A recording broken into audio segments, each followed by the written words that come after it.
Hola conquistador, hoy continuamos con nuestra especialidad de peces y hoy vamos a desarrollar la segunda parte de la especialidad. Vamos a ver el día de hoy la clasificación de los peces. En realidad los peces se clasifican en dos grandes grupos. Tenemos los peces condrictios o cartilaginosos y tenemos los peces osteícteos. Ahora vamos a ver cuáles son las diferencias entre estos dos tipos de peces. La primera diferencia está relacionada a la estructura de su esqueleto. Los peces condrictios tienen un esqueleto que está formado por cartílagos. El cartílago es una estructura blanda. Y como podemos apreciar en la imagen, los peces cartilaginosos tienen cartílago en toda su columna vertebral, en su cráneo y en algunas secciones de sus aletas. A diferencia de los peces osteícteos, estos peces tienen un esqueleto formado por huesos. Los huesos ya son estructuras más rígidas, son estructuras óseas. Y como podrás ver en la imagen, estos peces tienen huesos que están distribuidos en casi la mayoría de su cuerpo. La siguiente diferencia en todos los peces está con respecto a la vejiga natatoria. Para que puedas entender en esta imagen, la vejiga natatoria es la que está representada de color azul. La vejiga natatoria es un órgano interno que tiene una forma de saco o de bolsa, como lo puedes ver en la imagen, y que contribuye a la capacidad de un pez para controlar su flotabilidad y así permanecer en una posición en el agua. Esta vejiga natatoria le permite al pez poder ascender o descender, desplazarse y nadar estando en el agua, ¿no? Entonces, ¿cómo funciona? Esta vejiga tiene unos gases que se liberan y cuando se liberan los gases, la vejiga se infla y cuando se infla, el pez empieza a flotar o a acercarse hacia la parte superior del agua, y cuando los gases son reabsorbidos, la vejiga natatoria se desinfla, entonces el pez nuevamente empieza a sumergirse, ¿no? o a nadar hacia una mayor profundidad. Entonces mira cuán importante es la vejiga natatoria, que le permite al pez elevarse o descender estando dentro del agua. Ahora, la diferencia entre estos dos peces: los peces condrictios son peces sin vejiga natatoria. Ellos nadan solamente usando sus músculos, por eso que son peces más rápidos. Y los peces osteícteos son los únicos con vejiga natatoria. La siguiente diferencia está en base a la aleta caudal. La aleta caudal nosotros comúnmente lo conocemos como cola, la cola de un pez. Y las puntas de la cola tienen el nombre de lóbulos. Entonces, en los peces condrictios la aleta caudal es de lóbulos distintos. Generalmente tienen un lóbulo que es más grande que el otro, como podemos ver en la imagen del pez condrictio que estamos presentando. Y en los peces osteícteos la aleta caudal es de lóbulos iguales. La siguiente diferencia está en base a las escamas de los peces. Los peces condrictios tienen un cuerpo cubierto de pequeñas escamas placoides, es decir, escamas dentadas, que nunca se superponen. Estas escamas son en forma de diente, tienen una punta y nunca están una encima de otra. A diferencia de los peces osteícteos, que su cuerpo está cubierto de escamas de tipo cicloides. Escamas cicloides son escamas redondeadas, como se ve en la imagen, y estas escamas sí están superpuestas unas encima de otras, similar a las tejas que a veces hay en los techos de algunas casas. Otra diferencia está relacionada al opérculo. Nosotros sabemos que los peces tienen branquias en los costados de la cabeza. Esas branquias les sirven para respirar. Las branquias de los peces también tienen una protección, un hueso plano que se le llama opérculo. Sin embargo, en los peces condrictios, como el tiburón toro, ahí tenemos el ejemplo, podemos apreciar sus branquias de manera sencilla. a simple vista las encontramos. ¿Por qué? Porque estos peces no tienen opérculo branquial. Los que sí tienen opérculo branquial son los peces osteícteos. Entonces ahí tenemos otra gran diferencia. Vamos a la siguiente. Está relacionada a las branquias. Habíamos dicho que estas branquias son los órganos respiratorios de los peces. Como los peces condrictios no tienen opérculo y el opérculo sirve de protección a las branquias, estos necesitan trabajar más. Es por eso que los peces condrictios presentan de 5 a 6 pares de aberturas branquiales y los peces osteícteos presentan solamente 4 pares de aberturas branquiales. La última diferencia está relacionada en su modo de reproducción. Los peces condrictios suelen ser ovíparos, vivíparos y ovovivíparos. Ovíparos son los peces que se reproducen a través de huevos, pero en este caso la fecundación es externa, es decir, la hembra pone huevos en el agua y el macho suelta su esperma en el agua, y es en el agua donde el esperma se junta con los huevos y se produce la fecundación.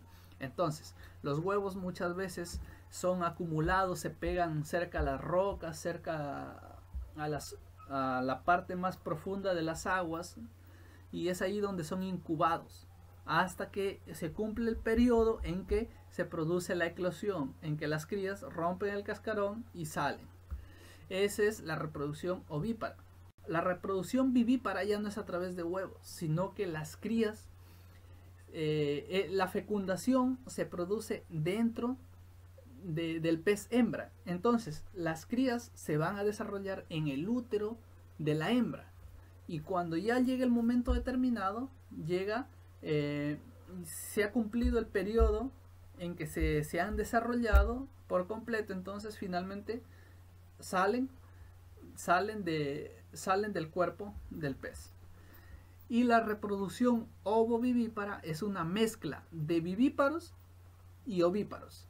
Es decir, la fecundación en este caso también es interna y es a través de huevos, pero ahora los huevos permanecen dentro del pez hembra, permanecen en su interior, y es ahí donde se van desarrollando hasta que cuando llega el momento en que ya están listos y completamente desarrollados donde las crías ya están listas, es donde se produce ya la eclosión de los huevos y finalmente salen al exterior. Entonces los peces condrictios, mira, tienen estos 3 modos de reproducción. Pueden ser ovíparos, vivíparos y ovovivíparos. Y los peces osteícteos solamente son ovíparos y presentan por lo tanto una fecundación externa. Ahora veamos ejemplos de peces condrictios o cartilaginosos. Algunos son conocidos. Mira, te presento al tiburón, tenemos el pez sierra, tenemos el pez torpedo, el pez raya y las quimeras, que son unos peces un poco extraños, pero que también están dentro de este tipo de peces. Ahora, ejemplos de peces osteícteos. Acá hay peces que son más conocidos todavía para nosotros. Por ejemplo, el salmón, la trucha, el atún, la perca y el jurel. Son muy conocidos. Ahora, familias de peces. En realidad existen aproximadamente 400 familias de peces en el mundo. Sin embargo, el día de hoy vamos a ver solamente 10. La primera familia es la de los cíclidos. Estos son peces óseos y son peces de agua dulce. Peces de agua dulce son aquellos que habitan en los ríos y lagos. Son muy atractivos para la acuariofilia, es decir, que son la mayoría criados, conservados en peceras o en acuarios. Uno de los ejemplos de esta familia de peces es la tilapia. La siguiente familia es la de los carácidos. Estos peces son de agua dulce tropical y subtropical. Algunos son pacíficos, otros vegetarianos, otros cazadores de barro y otros predadores. El ejemplo más común es la piraña. La siguiente familia es la de los anabántidos. En esta familia los peces son de agua dulce también, son de pequeño y mediano tamaño. El ejemplo que tenemos son las percas y las colisas. Tenemos la familia de los aterínidos. Son peces ornamentales, peces que son muy atractivos y que generalmente la gente los cría como una especie de adorno, porque son peces que tienen una gran belleza. Son conocidos como peces espiga por la forma de su cuerpo y por la disposición de sus aletas. La aleta dorsal de estos peces está dividida en dos. Ejemplo de peces de esta familia: las vedotias y los telmaterinos. Tenemos la familia de los escómbridos. Estos peces son llamados los peces alimenticios y existen 55 especies. Presentan dos aletas dorsales. Aquí vamos a encontrar peces muy conocidos ya que son alimenticios. Tenemos el atún, el bonito y la caballa. La familia de los ciprínidos son peces también de agua dulce, son insectívoros. Existen aproximadamente 2000 especies de estos. El ejemplo más común es el pez carpa. Ahora tenemos a los nándidos. Son conocidos como peces hoja por la forma de su cuerpo aplanada. Habitan en ríos y aguas quietas, su cuerpo es aplastado. Ejemplo de estos peces tenemos el pez hoja y el pez camaleón. Ahora vamos con la familia de los carángidos. Son de cuerpo alargado y comprimido. Viven en aguas abiertas. Son muy comercializados. Nuevamente peces conocidos como el jurel peruano, el pez piloto y la macarela. Ahora tenemos la familia de los arapaímidos. Estos peces son de agua dulce también, es decir, pueden habitar en ríos o en lagos. Existen solamente 6 especies. Poseen escamas muy grandes. Eso quiere decir que estos peces también son de un tamaño muy grande. El ejemplo más conocido y que es uno de los peces característicos de nuestro país, tenemos el paiche y también tenemos la araguana. Y finalmente tenemos esta familia, que por la imagen, yo imagino que tú ya puedes reconocerlo.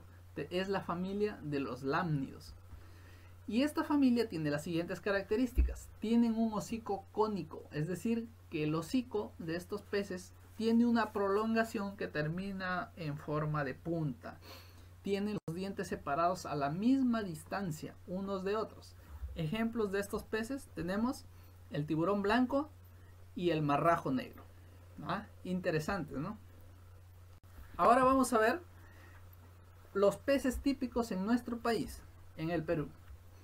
Nuestro Perú es un país muy rico en diversidad de especies de peces. Existen aproximadamente más de 2000 especies en nuestro territorio. Sin embargo, vamos a encontrar que en nuestro país los peces están distribuidos según el medio donde habitan también, ya que este medio es muy diverso. Por eso es que tenemos también peces de agua salada y los peces de agua dulce que habíamos mencionado anteriormente. ¿Cuáles son los peces de agua salada? Son aquellos cuyo hábitat natural son las aguas marinas. Por eso es que estos peces son llamados peces marinos, es decir, son peces que viven en el mar. Los peces de agua salada pueden nadar y vivir solos, o también pueden vivir juntos, en grupos grandes. Cuando viven en grupos grandes, estos grupos son llamados bancos de peces. El medio donde habitan estos peces es el mar, por lo tanto las aguas contienen un gran nivel de salinidad y los peces están adaptados a este ambiente. Y ahora, los peces de agua dulce son aquellos cuyo hábitat natural se adapta a aguas dulces, tanto en ríos como lagos. Y estas aguas cuentan con un nivel de sal inferior al 0.05%. Es decir, la salinidad es muy baja, por eso son llamados de agua dulce. Los peces de agua salada también los podemos encontrar en dos diferentes tipos de aguas: aguas frías y aguas cálidas. Ahí en el mapa que tenemos en la imagen vemos que toda la parte celeste representa a nuestro mar peruano, pero nuestro mar peruano está compuesto por dos tipos o dos grupos de aguas diferentes. La parte celeste más oscura representa a nuestro mar frío, y en ese mar frío es donde se encuentran los peces de aguas frías. Las aguas de este mar frío son influenciadas por la corriente de Humboldt. Esta corriente trae hacia las costas masas de agua subantártica y subtropical que determinan las bajas temperaturas. Es decir, este mar posee aguas con temperaturas muy bajas y también tiene un alto grado de salinidad. Los peces de aguas frías están acostumbrados a habitar en este lugar. Y también tenemos en la parte superior, de color celeste más claro, nuestro mar tropical, que abarca una pequeña porción de la costa del norte del Perú. Este mar presenta aguas cálidas durante todo el año, menor salinidad. ¿Por qué? Por la influencia de las lluvias en esta zona norte de nuestro país. Y también tiene un menor contenido de nutrientes y menor concentración de fitoplancton. Pero esto no significa que no habiten especies de peces. Sí hay especies de peces que viven en estas aguas cálidas y que están adaptados a este medio. Vamos a ver algunos ejemplos. Peces de aguas frías en nuestro país. La anchoveta, el jurel. Peces de aguas cálidas, el bonito y el cascafe. Y peces de agua dulce, el paiche y la trucha. Muy bien, como has apreciado, conquistador, hemos visto en esta oportunidad diferentes tipos de peces adaptados a diferentes medios. Entonces, después de haber conocido algunas familias, algunas especies de peces de nuestro país también, ahora te toca a ti desarrollar una pequeña tarea. La tarea es la siguiente: identificar por medio de dibujos o fotos 15 peces típicos de tu país, es decir, 15 peces típicos de nuestro Perú. Y a cada pez vas a sacar su imagen y le vas a colocar la siguiente información: hábitat, alimentación y tipo de procreación. Te doy un ejemplo para ayudarte. Tengo el pez jurel. Su hábitat son las aguas costeras frías, es de agua fría. Se encuentra a lo largo del Pacífico Sur. Su alimentación consta de peces pequeños y crustáceos, como sardinas y camarones. Y su tipo de procreación posee una fecundación externa y por lo tanto es ovíparo. Entonces, este es el trabajo que tú tienes que realizar. Vas a buscar 15 peces típicos y le vas a colocar esta información. Muy bien, entonces, conquistador, no olvides que esta misma tarea la vas a encontrar en la ficha que se está enviando junto con este video de la especialidad. No olvides hacer esta tarea porque es un requisito importante que debes cumplir y debes presentarla a tu consejero. Nos vemos entonces hasta la próxima semana para la tercera parte de la especialidad de peces.